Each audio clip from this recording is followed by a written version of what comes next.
वज़ीर आज़म शहबाज शरीफ साहब लंदन में कैद होकर रह गए, मगर कैसे और क्या वजूहात बनी। इमरान खान किसी के बाप से भी नहीं डरते और किसी का बाप भी इमरान खान का कुछ नहीं बिगाड़ सकता। ये पाकिस्तान तहरीक इंसाफ का लंदन में किस नौयत का रद्द अमल और किसके सामने आया। बिलावल भुट्टो को जिसने धमकी दी, बिलावल भुट्टो उसके घर पहुंच गए। आखिर ये माजरा क्या है, इसके ऊपर बात करेंगे। अस्सलाम वालेकुम, आप देख रहे हैं गोरखधंधा। अबरार कुरैशी आपसे मुखातिब हूँ। जो बादशाह सौम बने प्रिंस चार्ल्स, उनकी जो ताज पहनाने की और उनको बादशाह बनाने की, प्रिंस बनाने की जो रसूमात थी, उसमें शिरकत की दावत दी गई थी। वज़ीर आज़म शहबाज शरीफ साहब उसमें मदऊ किए गए थे, वो शामिल हुए। वहाँ पे तो ज़ाहिर है उनकी तकरीबन कुछ सेकंड उनसे हाथ मिलाया, मसाफा किया उन्होंने। फिर चंद घंटों के बाद वो इन चीज़ों से इजी हो गए थे।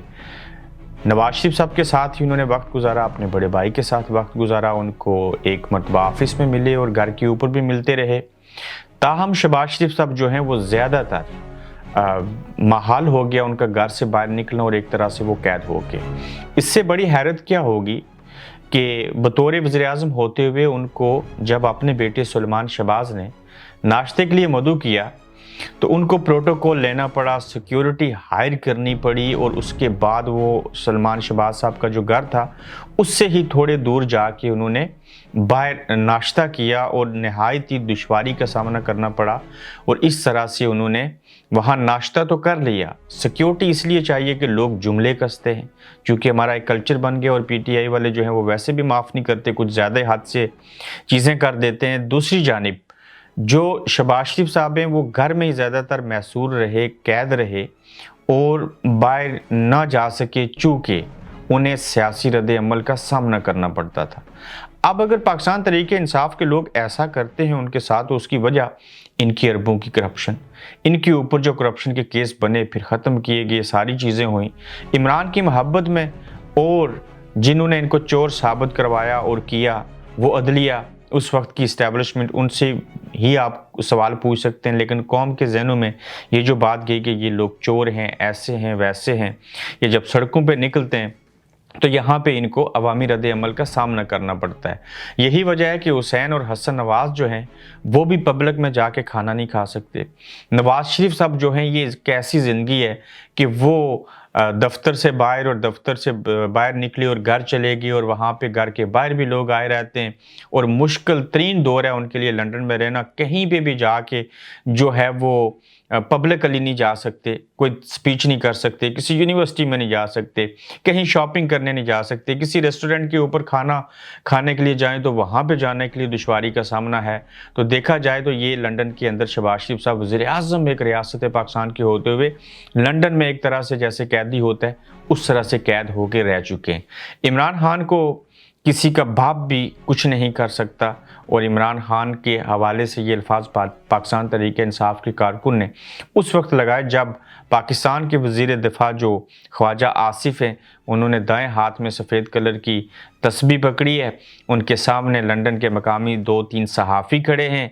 एयरपोर्ट के बाहर जब पहुंचे तो वहाँ पे उन्होंने सहाफ़ियों ने सवाल किए। मोस्टली प्लांटेड सवाल आती होते हैं, चूँकि उनकी लॉबी के लोग हैं, जैसे इमरान खान की लॉबी है ऐसे नवाज शरीफ साहब की लॉबी के लोग भी हैं लंदन में।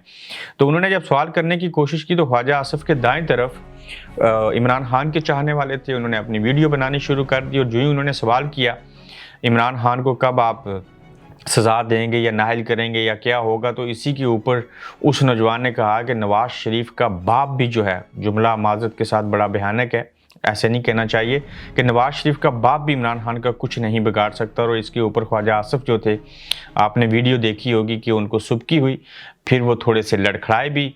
लंदन के एक सहाफ़ी ने मज़ामत करने की कोशिश की। उस सहाफ़ी को उस नौजवान ने ये पूछना शुरू कर दिया कि आप अपना कार्ड दिखाओ, आप कौन से सहाफ़ी हो, जबकि ये गलत सवाल था, बिल्कुल वो सहाफ़ी हैं।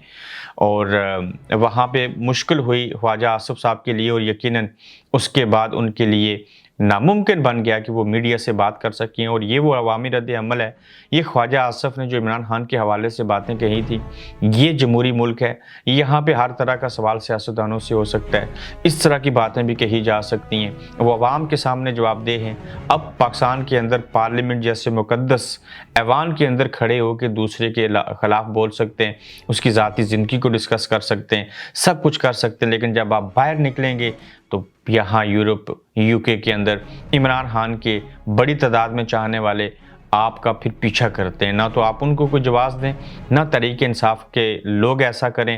تاہم یہ بات درست ہے کہ تحریک انصاف کے بیشتر لوگ جو ہیں وہ نابلد ہیں، گفتگو کیسے کرنی چاہیے۔ کارکن جو ہیں، اس میں کوئی دو رائے نہیں ہے کہ ان کے اندر بدتمیزی کا عنصر بھی پایا جاتا ہے، وہ جذبات میں آتے ہیں اور اپنے جذبات کو آگے رکھتے ہوئے اور اخلاقیات کو پیچھے چھوڑتے ہوئے بہت کچھ کہہ دیتے ہیں، جو کہ ان کو ایسا نہیں کرنا چاہیے۔ تنقید آرے کا حق ہے، تاہم کچھ الفاظ، کچھ جملے اور رویے ایسے ہونے چاہیے جس سے نفرتیں نہ پھیلیں۔ بلاول بھٹو کو جس نے دھمکی دی، بلاول بھٹو اس کے گھر پہنچ گئے۔ جہاں پہ بلاول بھٹو صاحب کا دورہ بھارت ہوا، اس کو ایک طریقے سے مثبت دیکھا گیا اور دوسری طرف سے تنقید ہوئی۔ اس کی وجوہات میں سے اہم وجہ یہ ہے کہ اسٹیبلشمنٹ پاکستان فوج کی مرضی کے برخلاف کے اپنی پروفائل جو ہے وہ بلڈ کرنے کے لیے گئے، چاہتے تو نہ بھی جاتے تو کوئی قیامت نہیں آنی تھی۔ ایک کانفرنس تھی، اس کے اندر چلے گئے، جبکہ اسٹیبلشمنٹ چاہتی تھی کہ بلاول بھٹو جو ہیں وہ بھارت کا دورہ نہ کریں۔ مثبت ایسے بلکہ پہلے منفی بتاتے ہیں۔ جو بھارت کشمیریوں کی نسل کشی کر رہا ہے، جس نے کشمیر کی جو آئینی اور قانونی حیثیت تھی اس کو ایک آرٹیکل کے نفاذ کے تحت ختم کیا، وہ بھارت جو کہ ہمارے ساتھ نہ تو تجارت کرنا چاہتا ہے، نہ ہمارے ساتھ کرکٹ کھیلنا چاہتا ہے، کہیں پہ بھی کوئی تعلق اور کوئی رشتہ نہیں رکھنا چاہتا، آپ وہاں پہ چلے گئے اور اس طرح سے وہاں پہ جانا، اور پھر جو وزیر خارجہ ہیں بھارت کے، آپ ان کو ہاتھ جوڑ کے سلام کرنے کی کوشش کریں اور وہ آپ کو ایسے اشارہ کریں گے چلے جائیے۔ یعنی کہ جب کوئی وزیر خارجہ ایک ملک کا کسی دوسرے ملک میں جاتا ہے تو وہ بلاول بھٹو نہیں ہوتا، وہ وزیر خارجہ نہیں ہوتا، وہ اس ملک کا نمائندہ ہوتا ہے اور وہ پاکستان ہوتا ہے۔ تو جب ایک ملک دوسرے ملک کی عزت نہیں کرے گا تو پھر جس کے ساتھ ایسا کریں گے وہ بھی آپ کی عزت نہیں کرے گا۔ ہماری عزت کیوں نہیں ہے؟ ہماری اسٹیبلشمنٹ، لوگوں نے، میڈیا نے، سب نے ہمارے سیاستدانوں کو بیکاری، چور، جھوٹا، منافق، پتہ نہیں کیا کیا کہا۔ پھر دیکھ لیجئے کہ ہمارے ملک کے معاشی حالات ایسے ہیں کہ ہمیں بیکاری تصور کیا جاتا ہے۔ جب آپ کے معاشی حالات ٹھیک نہ ہوں، آپ غریب ہو جائیں تو امیر لوگ آپ کو منہ نہیں لگاتے، یہ دنیا کا دستور ہے۔ تو اب مثبت کیسے ہوا کہ وہ بلاول بھٹو زرداری جب یونائٹڈ نیشن میں گئے، یونائٹڈ نیشن کے اندر ان کو ایک صحافی نے سوال کیا مودی صاحب کے بارے میں، نریندر مودی جو تھے ان کو بلاول بھٹو نے کسائی قرار دیا، بڑی تنقید ہوئی، جس کے اوپر جس وزیر خارجہ بھارت کے جو ہیں انہوں نے بلاول کو اس طرح سے ڈیل اچھے سے نہ کیا، وہی جو تھے انہوں نے کہا تھا کہ بلاول بھٹو کے سر کی قیمت لگائی گئی 2 کروڑ روپے۔ اور اس طرح سے دیکھا جائے تو جس نے بلاول بھٹو کو دھمکی دی تھی، بلاول بھٹو ان کے گھر چلے گئے، یہ ایک مثبت عمل تھا۔ تاہم اس سارے دورے کا ارادہ نہ تو ملک کے مفاد میں تھا، نہ قوم کے مفاد میں تھا، یہ صرف ایسے تھا کہ میرے نانا وزیر خارجہ تھے، میں بھی وزیر خارجہ ہوں، نیا ہوں، نابلد ضرور ہوں، لیکن میں بھارت جاؤں گا، میری پروفائل اچھی ہوگی۔ اور یہ سارا کچھ جو ہوا اسٹیبلشمنٹ کے منع کرنے کے باوجود جو گئے، اس کی وجہ سے یہ ساری چیزیں ہوئیں۔ اور دھمکی دینے والے کے گھر میں چلے جانا، یہ اس لیے کہا گیا کہ یہ ایک دوسری طرف سے دیکھا جائے تو اچھا عمل تھا کہ جو آپ کے سر کی قیمت لگانا چاہتے تھے، آپ انہی کے گھر پہنچ کے۔ اپنا خیال رکھیے گا، اپنا فیڈ بیک دیجیے گا، پھر آپ سے ملیں گے۔ آپ دیکھ رہے ہیں گورکھ دھندا ابرار قریشی کے ساتھ۔